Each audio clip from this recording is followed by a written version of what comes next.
நேயர்களுக்கு வணக்கம். மார்கழியும் பிரசாதமும் ஒவ்வொரு தெய்வங்களையும் ஒவ்வொரு தலங்களாக தரிசித்து அந்தந்த தலங்களில் பிரசித்தி பெற்ற ரொம்பவே மக்களுக்கு பிடித்த பிரசாதங்களை எந்த அளவு எளிமையாக கொடுக்க முடியுமோ அந்த மாதிரி கொடுத்துட்டு வரோம். இன்றைக்கி நம்ம மார்கழியும் பிரசாதமும் அதுக்கு எந்த சுவாமிக்கான பிரசாதம்? ஸ்ரீவித்யா, அதை நீங்களே சொல்லுங்கள். குரு நேயர்களுக்கு வணக்கம். இன்றைக்கி நம்ம ஆஞ்சநேயருக்கான மிளகு வடை தான் இன்றைக்கி நம்ம பிரசாதமாக பண்ண போகிறோம். ஆஞ்சநேயர் அப்படின்னு சொல்லும் பொழுது சிறிய திருவடி அப்படின்னு போற்றப்படுபவர். அடி உதவுற மாதிரி அண்ணன் தம்பிங்க உதவ மாட்டாங்க அப்படின்வாங்க. அது எந்த அடிகள்னு பார்த்தீங்கன்னா இறைவனுடைய திருவடி. அது மட்டும் அல்ல, பெரிய திருவடி அப்படின்னு போற்றப்படக்கூடிய கருட ஆழ்வார், சிறிய திருவடி என்று போற்றப்படக்கூடிய அனுமன், இந்த இரண்டு திருவடிகளையும் பற்றினால் உலகத்தில் இவர்களைப் போல யாருமே உதவ மாட்டார்கள். அதுவும் கலியுகத்தில் கருடாழ்வாராது சுவாமிக்கு தொண்டு பண்ண எப்பொழுதும் சுவாமி கூட இருப்பார். ஆனால் ராமநாமத்திற்காக நம்முடைய கலியுகத்தில் நம்மோடு பாரத தேசத்தில் இருக்கும் ஒரு கைமேல வரம் கொடுக்கக்கூடிய ஒரு வரப்பிரசாதி யார்னா அது அனுமன் தான். அவருக்கே உரித்தான மிளகு வடை ரொம்ப ரொம்ப எளிமையான பிரசாதம். நீங்கள் என்னென்ன தேவை அப்படின்றத நீங்கள் சொல்லுங்கள். இது உளுந்து 4 மணி நேரம் ஊற வச்சு வடிகட்டி வச்சுருக்கோம். இதை நம்ம அரைக்க போகிறோம். இதில் நான் ஒரே ஒரு ஸ்பூன் அரிசி போட்டிருக்கேன். அரிசி பேசிக்காக எப்போவுமே பைண்டிங் ஃபேக்டருக்கு போடுறது. ஸோ உளுந்தை ஊற வச்சு அரிசியும் சேர்த்தே ஊற வச்சு இப்போ வடிகட்டிட்டு தண்ணியே ஊற்றாமல் இதை அரைக்கணும். அதை அரைச்சிட்டு மிளகு பொடி, அப்புறம் பெருங்காயம், உப்பு போட்டு தட்ட வேண்டியதான். ஆஞ்சநேயரே பார்த்தானா ஒரு சிம்பிளான கடவுள். அவருக்கு பெருசாக எதையுமே டிமாண்ட் பண்ணுறதெல்லாம் கிடையாது.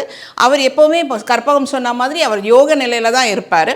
அதனால் அவருக்கு பிரசாதங்களுமே ரொம்ப சிம்பிளான ஒரு பிரசாதம் தான் கொடுக்கறது. அதனால் இது இன்றைக்கி நம்ம பண்ண போகிறது ஆஞ்சநேயர் வடை. இது எவ்வளவு அளவு நீங்கள் எடுத்திருக்கீங்க? ஒரு அழகு 1.5 அழகு இருக்குமா? 1.5 அழகு போட்டோன்னா ஒரு 20 வடை வரும்.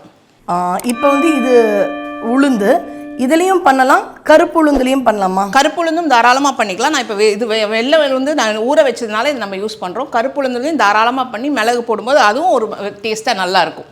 அப்போ குழந்தைகளுக்கான ஒரு ப்ரோட்டீன் ரிச் ஃபுட். இதை நான் ஏன் சொல்லக்கூடிய நிலைமைனா, அடுத்த தலைமுறை என்ன குழந்தைங்களுக்கு சாயந்தரத்தில் கொடுக்கணும் அப்படின்னு யோசிக்கிறோம்.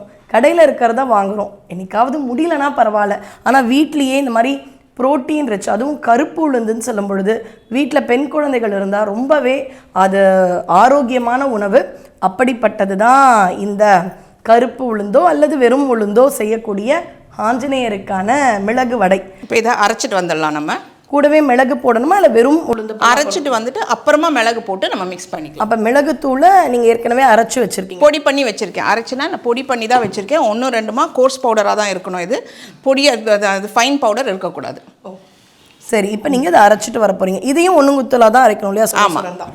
இப்போ அரைச்சிட்டு வந்துட்டிங்களா? ஆமாம். இதை நல்லா தண்ணி விடாமல் இந்த மாதிரி கெட்டியாக வரணும். அப்படி அரைக்கணும். நம்ம சுத்தமாக தண்ணியே விட வேண்டாம்.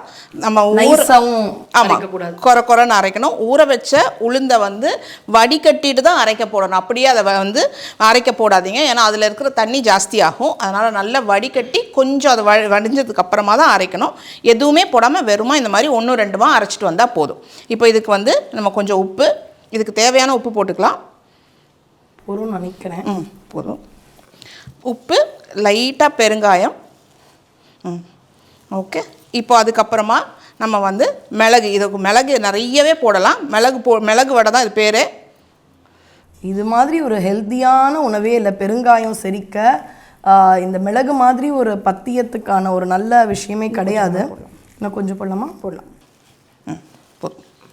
இந்த மிளகு வடை அப்படின்னு சொல்லும் பொழுது மகா பெரியவர்கிட்ட ஒருத்தங்க கேட்டாங்க, எதுக்கு ஆஞ்சநேயருக்கு குறிப்பாக மிளகு வடை கொடுக்குறாங்க அப்படின்னு சொல்லிட்டு. அப்போ அவர் ரொம்ப அழகாக சொன்னாராம், போதுமா இன்னும் கொஞ்சம் மிளகு?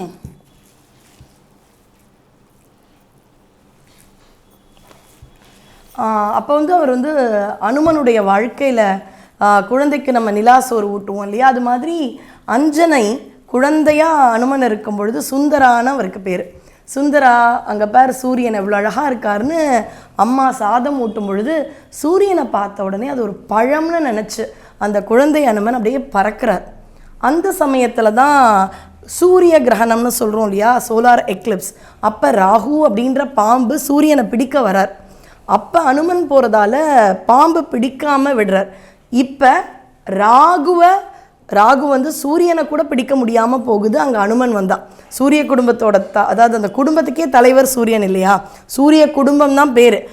அவருக்கே ராகுவினால் ஏற்பட்ட தோஷம் அப்படியே விலகும் பொழுது நாமும் அந்த அனுமனை வேண்டினால் ராகு தோஷம் விலகிடும். ராகுவுக்கான தானியம் தான் அந்த உளுந்து. அதனால் இந்த உளுந்தை வச்சு பண்ணக்கூடிய வடை வந்து ஆஞ்சநேயருக்கு நம்ம மாலையாக பண்ணி போடும் பொழுது அது ரொம்ப ரொம்ப ராகு தோஷத்திலிருந்து நம்மளை காப்பாற்றும். இதை ரொம்ப அழகாக சொன்ன மகா பெரியவர். வட இந்தியாவில் ஜாங்கிரியில் மாலை போடுவாங்களாம், ஏன்னா அதுவும் உளுந்து. தென்னிந்தியாவில் தான் பார்த்திங்கன்னா மிளகு வடை. ஏன் அப்படின்னு பார்த்தீங்கன்னா தெற்கு இந்தியா முழுக்க அந்த கடல் சுற்றி இருக்கிற பகுதி, அதனால் உப்பு மிகையாக கிடைக்கும். அதனால் உப்பு இந்த உளுந்தை வச்சு பண்ணக்கூடிய கார வகையான மிளகு வடை. ஆனால் நார்த் இந்தியா வட இந்தியா முழுக்க பார்த்திங்கன்னா சுகர் கேன், நம்ம கரும்பு நிறைய கிடைக்கும். அதனால் இனிப்பு சேர்த்த ஜாங்கிரி மாலை அங்கே வட இந்தியாவில் அனுமருக்கு போடுவாங்க. ஆனால் ஆக மொத்தத்தில் ராகு தோஷத்துக்கு இந்த உளுந்து சார்ந்த விஷயத்தை நம்ம அனுமனுக்காக பண்ணும் பொழுது ராகு தோஷம் நம்மை விட்டு நீங்கும். அப்படி ஒரு அழகான உணவு தான் இது. இப்போ இதை நல்லா மெல்லிசாக இப்படி தட்டிண்டு எண்ணெயில் போட்டு பொரிச்சிருக்க வேண்டியதுதான். நீங்கள் பண்ணும் பொழுது இதில் நிறைய பேர் மார்கழி மாதம் அனுமன் ஜெயந்தியும் வரும். ஆமாம்.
ஆஞ்சநேயருக்கான மிளகு வடை சுட சுட ரெடி ஆகிடுச்சு.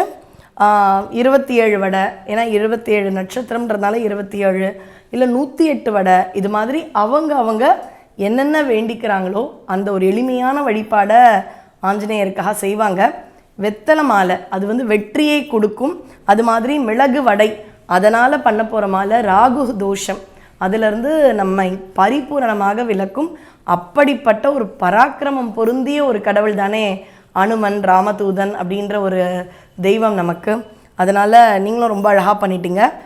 அனுமனுக்கு இதை அழகாக நைவேத்தியம் பண்ணிவிட்டு எல்லோரும் ஹனுமனோட அருளை பெற்றுக்கலாம். அப்போ மாலை போடணுன்றவங்க மாலை போடலாம், இல்லை இந்த மாதிரி நைவேத்தியமாக பண்ணுறவங்க கூட அனுமன் ஜெயந்திக்கு பண்ணலாம். நம்ம ராம ராம ராம ராமன்ற தாரக மந்திரம் ராமநாமம் சொல்ல சொல்ல வினை அகலும். அது மட்டும் அல்ல, எங்கெல்லாம் ராமநாமம் ஒலிக்கிறதோ அங்கெல்லாம் அனுமன் இருப்பார் இல்லையா. அப்படி வர அனுமனுக்காக பண்ணக்கூடிய ஒரு எளிமையான நைவேத்தியம். எந்த அளவு இறைவனை வணங்குகின்றோமோ அந்தளவு இறை அடியார்களை வணங்கினாலும் வாழ்க்கையில் நமக்கு நன்மைகள் இருக்கும். நன்றி, வணக்கம்.